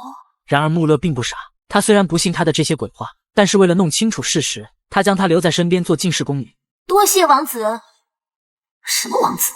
还不是同以前一样好骗，我说什么他都相信。2人各怀鬼胎，互不信任，又在互相试探。一切尽在我掌握之中，慢慢搞定那个小混蛋，夺回天珠，我就立大功了。可是叶远安想的太简单了，穆勒身边的宫女可不是那么好当的。这些都是你的，今天干不完可没饭吃。女孩意外扯掉了王子唯一的衣物，却靠着这神之一手，在王宫站稳了脚跟。就在刚刚，王子梦中出现了天珠和一个女孩的面容，他刚清醒，就发现梦中的女孩正悄悄溜进他的寝宫。叶远安是来找天珠的，结果被穆勒抓了个正着。叶远安一边将眼神从他腹肌上离开，一边编着借口。听到穆勒不计较，叶远安赶紧开溜，可是下一刻他就被扔进了水池。喝了几口洗澡水的叶远安很暴躁，穆勒却并不在意他的无礼。他知道叶远安接近他的目的不纯，所以要赶他走。这里不是你该待的，我劝你立刻给我离开。叶远安为了天珠而来，岂会轻易离开？愤怒之下，他无意间扯下了穆勒唯一的遮挡。恰巧此时几个宫女进来，一夜之间，叶远安和王子的流言就传遍了王宫。叶远安还没睡醒，就被一众宫女叽叽喳喳的围观叫醒。眼见着流言满天飞，叶远安却并不解释，而是添油加醋的告诉众人，他和王子之间感情非比寻常。你有没有看见什么？应该是你们想看的，我都看到了。8块小石头，硬硬的，平平的。这让那些原本欺负他的宫女们既嫉妒又愤恨，可是又畏惧叶远安有王子撑腰，他们的态度立马180度大转变，一个个对他恭敬有加，就连管事的女官都不敢再刁难他。倒是穆勒察觉宫中在传他和叶远安的绯闻，找到他质问：你为何要在背后诋毁我？叶远安毫不扭捏，大方承认，二人之间本就你来我往的斗法，穆勒自然不会受他胁迫。他给他出了道难题，这盆雾梨花需要在月上中天之时滴上3滴无根之水才能开花，如果叶远安做不到就要离开。明月生至中天之时，那是晴天，哪来的无根之水与水岸逗我玩呢？我不是说了吗？你若是想不出办法，就立刻给我走人。叶远安抱着花盆在院子里等了许久，终于打雷了，可是却是干打雷不下雨。叶远安正失望之时，却听到屋内的声响。他进来查看，发现穆勒晕倒在地上。他和以前一样，一听到打雷的声音就会十分痛苦。这次胳膊上还长了红色的鳞片，只是很快就消失了。叶远安将穆勒扶到床上，为他唱童谣哄他睡觉。这歌声让穆勒觉得熟悉，他询问叶远安还给谁唱过。叶远安便说起失忆以前的穆勒，他害怕打雷下雨，所以会唱给他听。那他人呢？偷了东西跑了。你恨他？恨不得掐死他。穆勒虽然不知道那个人就是自己，但还是看出叶远安心中有他。叶远安却不肯承认，还十分恼怒。只是看到穆勒胳膊上他留下的齿痕时，想到从前那个对他一心一意的男人消失不见，他忍不住心酸落泪，泪水滴落在雾梨花上，花儿眨眼间盛开。花开了，一直以为无根之水只能是雨水，没想到眼泪也可以。叶远安完成了穆勒的难题，便要离开，却被他拦住。留下来，把那首歌唱完。叶远安没有拒绝，那首儿歌是穆勒梦中的天籁，也是叶远安抓不住的珍贵回忆，他们都很珍惜。这个王子从不说谎，可女孩却用自己的性命试探他的底线。你会为了我撒谎的？他当着他的面将王后送来的一盆珍贵雾梨花打碎。你不要命了！这是我母后赐给我的花，如果被他伤，你把它打碎了，小命就没了。看着穆勒紧张的模样，叶远安甚至嚣张的使劲踩了几脚。很快王后便来看望穆勒，同时问起了他送来的那盆雾梨花。穆勒没有办法，只好说了谎，将打碎的过错揽到自己身上。孩儿保护不善，还望母后赐罪。叶远安躲在一旁听得很满意。失忆后的穆勒仍旧会为他破例，他很有成就感。我撒谎了，因为你。我知道啊。你到底是谁？王子不是知道吗？我叫娜娜，史瓦格娜娜。然而他不知道的是，由于这些天他和王子走得太近，让王后对他动了杀意。很快珍珍就带人将他抓了起来，预备将他扔进河里溺死。幸好穆勒及时赶到，将他救下。珍珍是奉了王后之命而来，直言若是放了叶远安，他不好向王后交代。穆勒向来尊敬王后，可是在叶远安一事上，他没有丝毫妥协，甚至为了救他，再次撒谎说喜欢他。娜娜是我的人。可是没有可是，这个娜娜，我不许你们杀她分毫。下去吧。王后却没打算放过叶远安，她先是找到证人，让穆勒知道叶远安是冒名顶替进的宫。也就是说，这个宫里的娜娜，并非你史瓦格的女儿。臣的女儿娜娜，为了躲避遴选，早已送到姑母家里。宫里的那位冒名顶替的，到底是谁？臣也不得而知啊。穆勒却并不在意这些，他告诉王后，他觉得叶远安和他那些失去的记忆有着千丝万缕的关系，他想知道过去发生的一切。可是王后却提醒他，叶远安很可能目的不纯，很危险。王后的提醒让穆勒瞬间警觉。您是说天珠？回去后，穆勒故意升了叶远安的官，让他放松警惕。这的确是个好的开始，或许我可以慢慢接近天珠了。陛下此话当真？你若不骗我，我便不会骗你。可他话中的深意，叶远安却没听出来。升官后的叶远安在穆勒的寝宫里翻找天珠的机会更多，而他的所作所为都落在了穆勒眼里。他还想给他一个机会，便将叶远安带出去拜佛，再次暗示他以诚相待。能遇到被我看中的朋友不容易，我希望他真诚对我，和我说实话。叶远安对他的话却不屑一顾，他现在只想找回天珠，便趁此机会向他询问天珠的事。他这一问，更让穆勒确定他是为了天珠而来。但他还是和叶远安讲述了天珠的由来。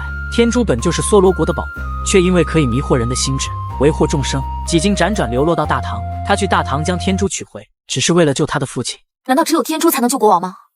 对。穆勒说了天珠的秘密，拿出了诚意，便轮到叶远安以诚相待。你有什么秘密在瞒着我？可是叶远安却什么都不愿说。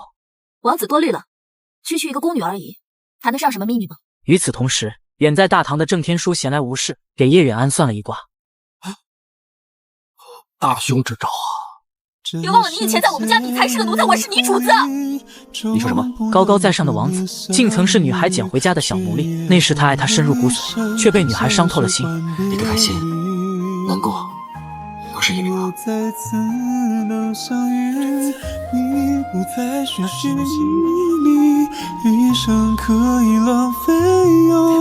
对不起。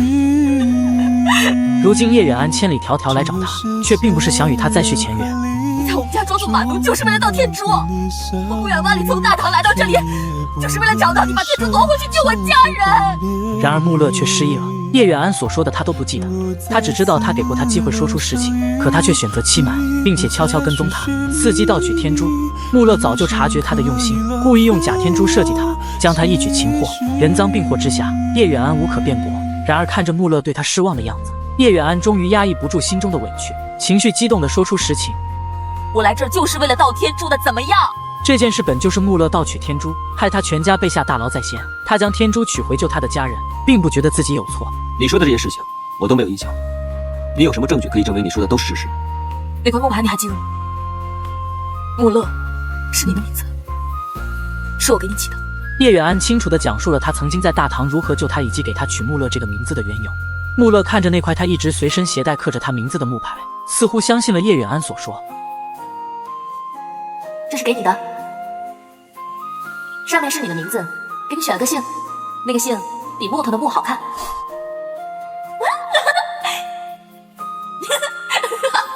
然而下一刻，他却毫不犹豫地将木牌点燃。叶远安见状，拼命挣开侍卫，将烧着的木牌捡回，那是他们之间仅剩的念想。穆勒却没有丝毫动容，他冷冷地告诉他，他说的他都不记得，不记得就没有意义。没有意义的事情，我也不愿想起。你明白了吗？叶远安没想到穆勒竟如此无情，他无话可说。然而更无情的还在后面。王后询问穆勒该如何处置他，他亲口说出当斩二字。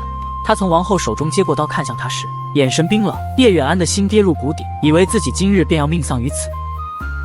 突然有人隔开落下的刀刃，一道金光闪过，叶远安与来人瞬间消失不见。叶远安跟着两个救他的蒙面人躲过追兵，才发现来人竟然是赵兰芝和明慧郡主，他们是来帮他的。和他们一起来的还有国师郑天书，而他们能够将他快速救出，是因为郑天书手中这个可以传送的法器如意伞。几个人来到灵犀的地盘躲避追兵，一起研究接下来该如何拿回天珠。如今叶远安打草惊蛇，整个王宫戒备森严，再想取回天珠难上加难。明慧愤恨地说，要是早点将穆勒杀了，他就没机会盗取天珠。说这么多屁话有什么用？能回得去吗？这也不是不可能啊。郑天书懂得一门速回大法，配合如意伞使用，可以将他们送回以前去杀穆勒。事不宜迟，众人赶紧行动。阵法开启，郑天书细细叮嘱，事成之后，要大喊3声到，就会接你回来。然而第一回传书，他们三人刚好被传送到皇宫侍卫的包围圈里。搞什么把戏？来人呐，杀！到！第一次传送失败，郑天书法力不足，在施法只能传送一人。叶远安决定自己前去。都不用跟我争了，我去。放心吧，我跟穆勒已经恩断义绝了，我一定会杀了他。女孩穿越到几年前，见到了未来会与她爱恨纠葛的王子，也是她此行要刺杀的目标。贸然动手的她却被王子的手下抓住。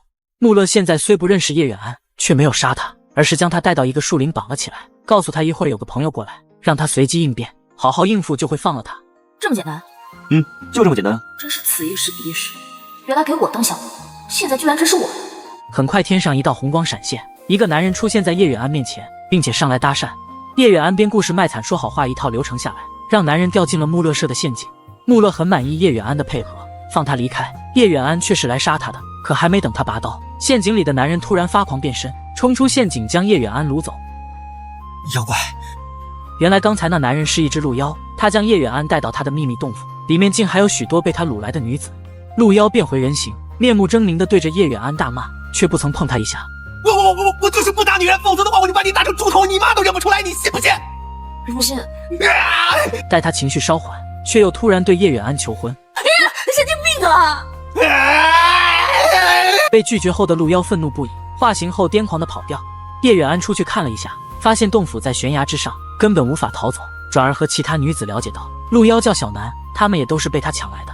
原来是个采花大盗啊，难怪这穆勒非得设陷阱抓他。很快穆勒就找了过来，带着众人找到一条小路逃了出去。半路上叶远安再次心生杀意，他假装脚扭了，穆勒主动背上他，叶远安在他背上就要动手，可是被颠得根本拿不稳刀，把我往下一脚快掉了，跟上跟上。这时天上风云突变，小南已经追上来，他们逃不掉了。危急时刻，叶远安将穆勒推到草丛里躲了起来，而他们一行人再次被小南抓回去。这次他愤怒地说要吃掉他们。叶远安知道他只是色厉内荏地吓唬他们，他猜出小南这么做肯定有隐情，便主动说能帮他。小南果然信以为真，诚心请教。原来小南有个喜欢的姑娘小莲，二人两情相悦，可是小莲父母不同意她嫁给妖怪，小南才自暴自弃抓来那么多女孩求婚。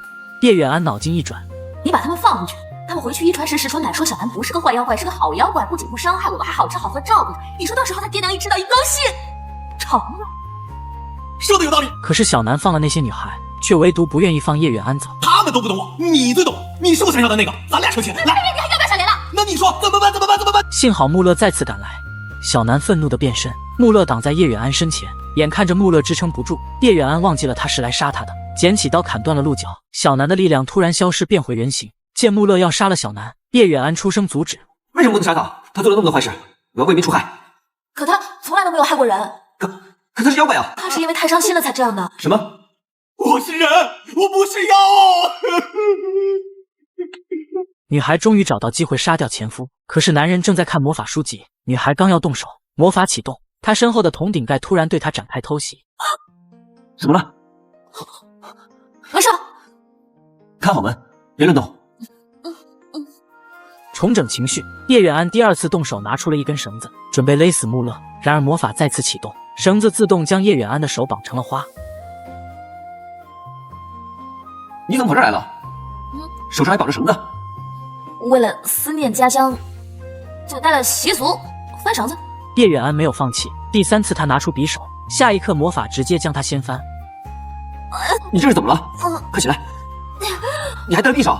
不是，防身。叶远安无语问苍天：今日出门没看黄历，应该不适宜动手。我若是执意逆天而行，弄不好我自己的小命都要交代了。这时门外突然传来声响，叶远安赶紧带着穆勒躲了起来。原来他们二人是来偷东西的，因为他们的朋友小南被人施了化身咒，变成妖怪，没办法娶心爱的姑娘。为了帮他解咒，二人偷偷潜入王宫的禁地藏书阁，找寻帮他解咒的法术。叶远安本就为了刺杀穆勒穿越而来，可是这样的好机会，他却以失败告终。二人躲过了侍卫的巡查，转头的瞬间，呼吸相闻那一刻，让叶远安想到了他们曾经的过往。可是这是从前的穆勒，还没有经历他们的爱恨过往，这一切只有叶远安记得。他湿了眼眶，穆勒紧张地问他为什么哭，叶远安也只能咽下苦楚告诉他：你是个好人，国子。这时又有人闯了进来，二人再次躲起来，却因此没看到来人的样貌。只是那人离开后，他们找到了那本化身咒。拿到化身咒的小南很开心，可是当他念起咒语准备解咒之时，那咒语却让他变成了一只发狂的麋鹿。麋鹿横冲直撞地闯到国王面前，被赶来的穆勒砍掉鹿角才算消停。眼见着闯了大祸，穆勒赶紧请罪，并且将事情经过都告知了国王。而因为前几日国王给穆勒和他哥哥出的一道考题，测出了穆勒是个诚实的孩子，所以国王相信穆勒说的话，没有追究小南，还破例给他解了咒。小南终于可以和心爱的姑娘在一起，叶远安也再次有了杀掉穆勒的机会。这次是穆勒主动递上匕首，叶远安却事到临头下不了手。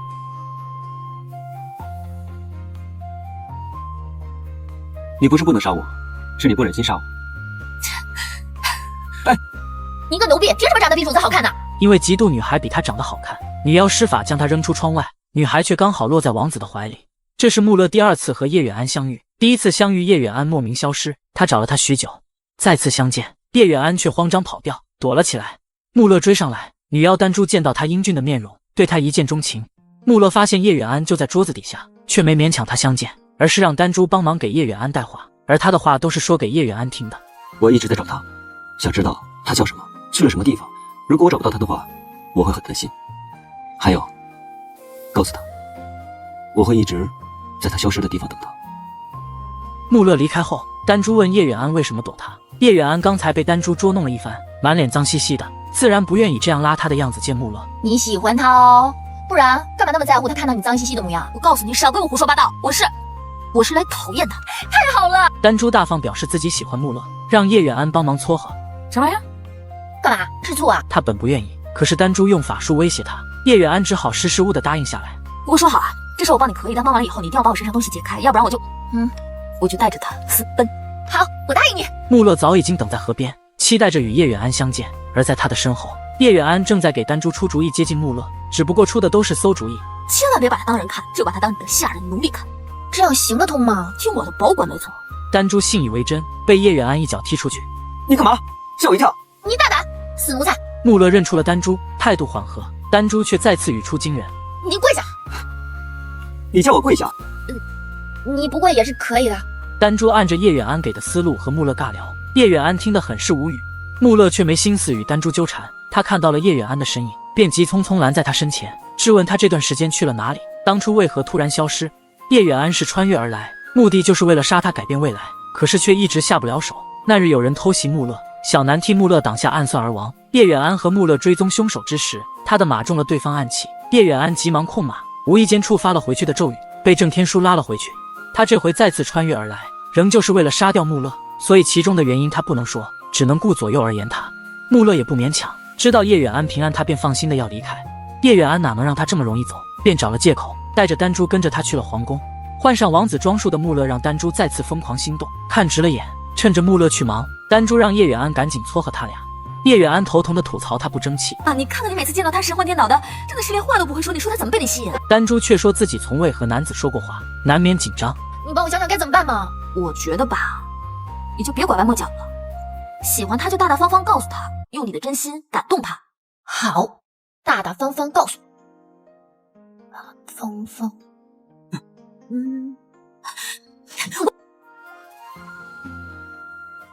娜娜，我都要亲到他了，你飞出来干嘛？你亲就亲嘛，干嘛要脱衣服啊？女孩向王子表白，却紧张的说不出话，机不可失。她将心一横，直接脱了衣服，惊得叶远安瞪大了眼睛。你脱衣服做什么？我想跟你做朋友。做朋友就做朋友，你干嘛脱衣服呀？我喜欢你，我想亲你。丹珠见穆勒要跑，将他绑起来扔到床上。此时他也不紧张了，直接就要亲上去。叶远安见状，赶紧冲过去伸出自己的脸，丹珠这一吻就落在了叶远安的脸上，他很生气。叶远安情急之下说了心里话：我就是喜欢他，怎么了？即便丹珠动用法术折磨他，叶远安也绝不松口放弃穆勒。丹珠没有办法，气得跑掉，离开前却放了二人。脱险后，叶远安最先问的竟是穆勒有没有被亲到。你为什么关心这个呀？因为我跟你拜过天地呀，就算我要杀了你，也绝不能让别的女人碰，我才没有关系。穆勒将叶远安揽入怀中，开心地向他表白：你说的我都听到了，我也喜欢你。这一次叶远安没有推开他，他早已经沦陷在穆勒的柔情里。门外突然有绿色的光点飘进来，叶远安似乎听到丹珠在呼唤他，他心中有不祥预感。二人顺着光点找到了濒死的丹珠，他腹部插着一把匕首，虚弱地告诉他们，他是一颗神木，一直封印着沧江里的红龙，让他不能出来作怪。可是有人解除了他的封印，如今还杀了他，他再也没有办法回去。丹珠最后提醒二人，害他的人目的是放出红龙，让他们小心，然后便慢慢消散，化作了满地鲜花。第二日，梭罗国王带领众人祭祀沧江之时，果然风云突变，红龙从天而降，袭击众人。穆勒也不是他的对手。这时一张巨网将红龙罩住，叶远安随之到来。有了丹珠的提醒，他们早有准备。本以为尘埃落定，可是红龙突然喷火烧坏了巨网，挣脱出去。叶远安没有防备，被震飞受伤。为了梭罗百姓，穆勒跳上红龙脊背，与他殊死搏斗，最终红龙被穆勒杀死，穆勒也重伤濒死。叶远安抱起穆勒，让他坚持住，可是穆勒已经快要不行了。最后他希望叶远安能亲他一下。穆勒就这样在叶远安怀中没了气息。我让你绝食，别杀我！叶远安悲痛欲绝，他本是来杀他的，可却早已爱上了他。而他们身后，红龙的血慢慢流到穆勒手指间，像是在给他源源不断的输送生命力。穆勒身上的伤口很快消失不见，穆勒活了过来。叶远安又独自闷闷不乐起来，他觉得穆勒太难杀了。这时穆勒从他身后走来，突然站起来的叶远安却踩到核桃，滑倒在穆勒怀中，落花如雨，情意在二人眼中流淌。这一幕那么熟悉，好似与另一个时空重叠。若再次能相遇，必不再寻寻觅觅，一生可以浪费又继续。求你留下来。我们两个还是不要见面了。新婚之夜，新娘却手握匕首去找新郎，二人在门口相遇。这么快就等不及了？不是等不及，等不及想杀了。新郎开心地扛起自己的新娘，将她放到床上。下一刻，穆勒就发现了那把匕首。他不理解叶远安为什么成亲还要防着他。你既然不喜欢我，你又何必和我成亲啊？叶远安并不隐瞒，他是来杀他的。他告诉穆勒，只有他死，他们一家人才能活下去。穆勒将匕首递到叶远安身前。我赌你不会动手。事实就是，叶远安根本下不了手，这是他不由自主深爱的男人。他泄气般离开，穆勒却叫住了他。他从身后紧紧地将他拥在怀中，求他不要走。可是叶远安杀不了他，更无法面对他。我们两个还是不要见面。穆勒最终还是选择尊重叶远安，放了手。他摘下他的面纱，想好好看一眼她作为他新娘的模样。她是那么美，却再也不会属于他。穆勒拿走他的一只耳环作为念想，忍痛放他离开。听着叶远安的脚步声逐渐远去，穆勒心痛得无以复加。而独自跑出去的叶远安却被穆勒的哥哥阿恒打晕带走。他利用叶远安的另一只耳环，将穆勒引到他设的陷阱。为了救叶远安，穆勒被阿恒和妖人灵犀重伤。就在阿恒要杀了穆勒和叶远安之时，国王突然到来。他发现阿恒的恶毒，要惩治二人。灵犀却突然出手刺杀国王。即便叶远安及时去救，二人也都受了伤，生死不知。穆勒被这一幕刺激，体内红龙血发作，他变身红龙，带走了国王和叶远安。幸运的是，叶远安伤得不重，国王却危在旦夕。为了救国王，穆勒决定去大唐找回天珠，而躲在一旁偷听的叶远安却暗下决心：如果让他到了大唐，那天珠失窃的事势必还要重演，我还是必须要解决的。叶远安主动要求与穆勒一同去往大唐，半路上便要下手，然而下一刻却连人带马落入沼泽。叶远安被穆勒救出，其他侍卫几乎全部遇难。这时天上一群巨大的虫子飞来，将穆勒撞入沼泽。叶远安忘了一切，此时只想救他，然而却再次触发回去的咒语，转瞬消失不见。你不用不见了！你把我弄回来干嘛？不是你喊的叨叨叨吗？我喊的是叨叨叨。我怎么知道你喊的是哪个叨叨叨啊？反正你喊我就把你弄回来。管我是不是？信不信我砍死你？到穷途末路的女孩打开师傅给她的锦囊，里面竟教她要往死里亲吻王子才能破局。女孩愤恨无比，却只能照做。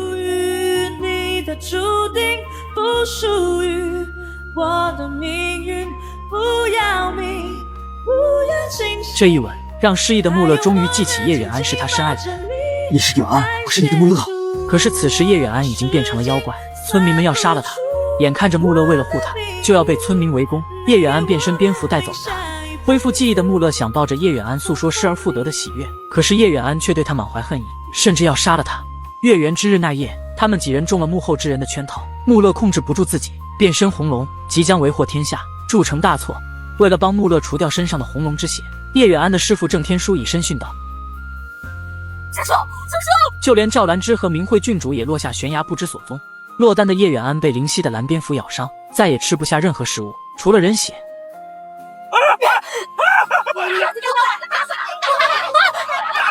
他流落到破庙里不敢见人，靠吸老鼠的血为生，却被两个坏人盯上，要欺负他。灵犀再次出现，打晕了二人。他让叶远安吸他们的血，趁着他们还有气，趁着他们的血还是温热的，喝了你就舒服了。叶远安不肯，他便让蓝蝙蝠咬死二人，嫁祸到叶远安身上。村民们因此恨上了叶远安，集合起来要杀妖。穆勒路过得知此事，联合村民一起将叶远安抓获。叶远安为了自救，吻了穆勒，可即便穆勒记起了他，他还是恨他。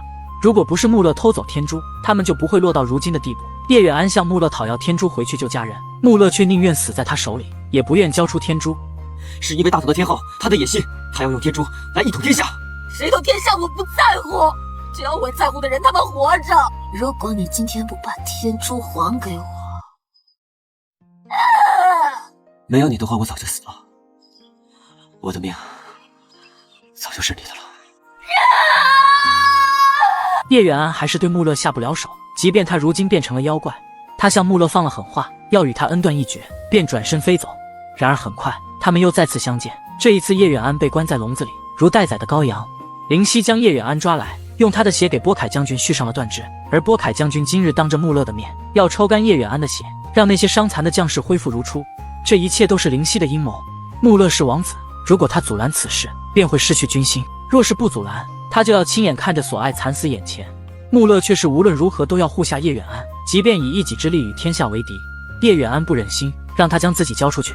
远安，不能再失去你了。如此时刻，波凯将军还在挑拨众将士的情绪，让他们群情激愤。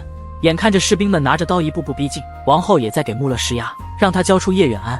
可是穆勒却突然调动天珠的力量，天珠有灵，普度众生。天珠巨大的威力击退众士兵的同时，竟帮他们续上了断肢，而叶远安也被天珠的力量治愈，变回了原本模样。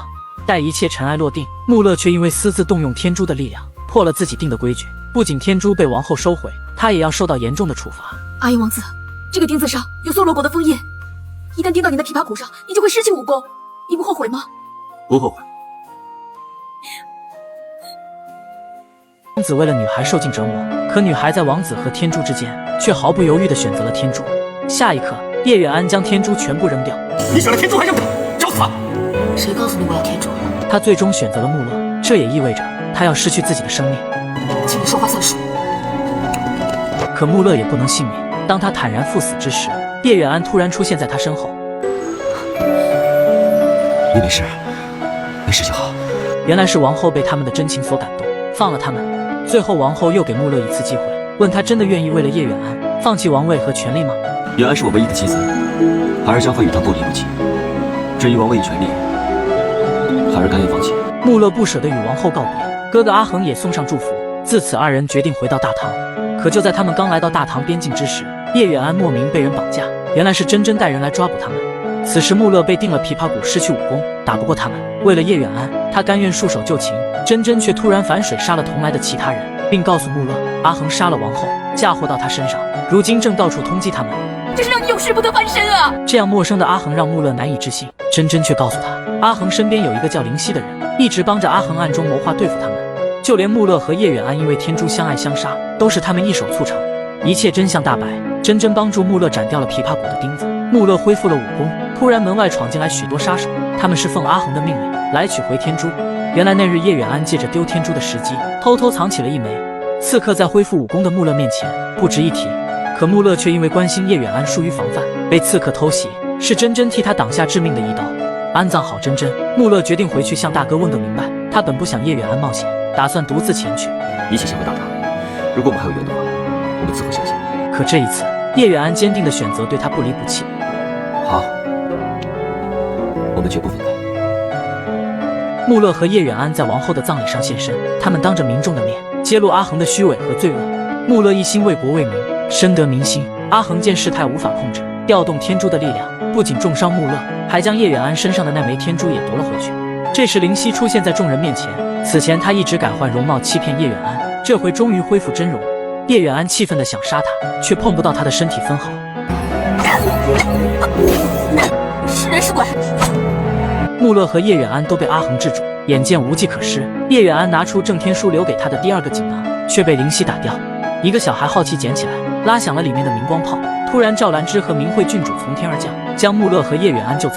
四人重聚，如今所有天珠都落在了阿恒手中，想要对付他，就要先铲除他身边的灵犀。明慧知道灵犀刚才施展的是离魂术，想要破除这个法术，就要先毁掉灵犀的肉身。穆勒猜到灵犀最有可能将肉身藏在皇宫藏书阁的顶层，众人便决定去藏书阁一探。无论肉身藏在哪里，都一定会有线索。事不宜迟，走吧。走。你根本就是一个三心二意、水性杨花的女人。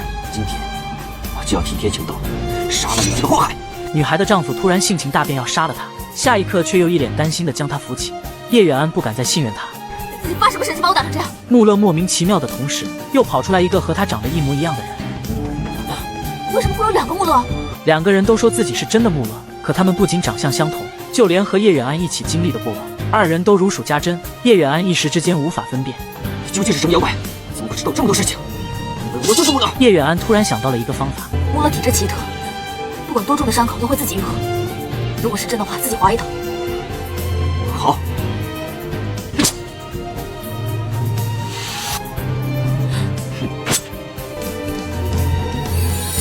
然而这个办法也失效了。为了证明自己，他们又向叶远安表明心意，一个希望与叶远安同生共死，另一个却只要叶远安活，其他的什么都不重要。叶远安眼中带泪，同时他的心中似乎有了答案。他突然拔刀，泪水落在刀刃上，接着将二人划伤，其中一人伤口快速愈合，另一个伤口却没有变化。露馅儿了吧，妖怪？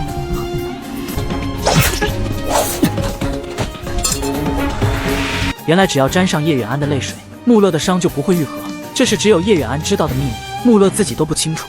这时赵兰芝扶着明慧郡主找过来，他们刚刚也经历了一场真假赵兰芝，这一切都是因为穆勒的哥哥阿恒，他用九星天珠给他们布了迷阵，迷阵虽已破，可阿恒如今正集结军队，要利用九星天珠攻打大唐，称霸天下。为避免生灵涂炭，叶远安四人要去阻止他。发兵当日，穆勒几人攀上城墙，清理掉守卫，见到了阿恒和灵犀。就在灵犀要杀掉叶远安之时，穆勒突然对着灵犀叫出大哥二字。灵犀震惊之下收了手。你还要装作灵犀多久？你是疯了吧？不是阿恒，我是灵犀。原来真正会离魂术的是阿恒，他将自己的灵魂抽离一部分幻化成灵犀陪着自己，而真正的灵犀早在多年前刺杀国王那晚就已经丧命，是蓝蝙蝠让阿恒灵魂幻化出的灵犀有了尸体。这些都是那日他们夜探藏书阁，穆勒通过找到的线索分析出来的。穆勒说破了灵犀已死，被幻化出来的灵犀再也维持不住身体，慢慢消失。阿恒无法自欺欺人下去，更加疯狂，天珠被他操控在手中，下一刻爆发巨大的力量击向穆勒和叶远安。即便穆勒挡在叶远安身前，二人还是被打落城墙。可是在落地前，穆勒却化作一缕红光将叶远安牢牢接住。穆勒提醒阿恒，他们二人是王后吃下天珠孕育的种子才得以诞生，所以他们与天珠有着紧密的联系，也就是只要毁了天珠就可以打败他。叶远安此时还不太明白穆勒话中的意思，然而阿恒已经利用天珠与穆勒等人斗在一处。叶远安赶紧拿出郑天书留给他的最后一个锦囊，里面赫然写着让他毁去天珠，可能够毁掉天珠的咒语。眼看着穆勒被阿恒处处压制，就要坚持不住，快毁天珠！叶远安心中即便有着不好的预感，还是念起了郑天书留下的咒语。咒语生效，阿恒被天珠拖到空中，与天珠一起炸成齑粉。与此同时，穆勒也在渐渐消散，慢慢飘向空中。叶远安扑过去抓住他的手，不让他走，可是天珠已毁，他再无生还机会。远安，多希望我们一直是你的伴侣。不行，我不让你走，你不能走，你说过要陪我一生一世的。如果有了指望，我会好好的你，这一世足矣了。最后，穆勒轻柔地拭去叶远安的一滴泪水，在他撕心裂肺的痛哭声中渐渐远去。一束光圈炸裂开来，乌云密布的天空瞬间一片晴朗。而在这青天之下，只剩叶远安一人孤独无助地伫立原地。叶远安回到叶府，即便离开这么久，这里依旧都是穆勒的影子。他们曾经的开心快乐、悲欢离合，一幕幕跃上心头。经历了这么多，他还是将穆勒弄丢了，这让他如何能够接受？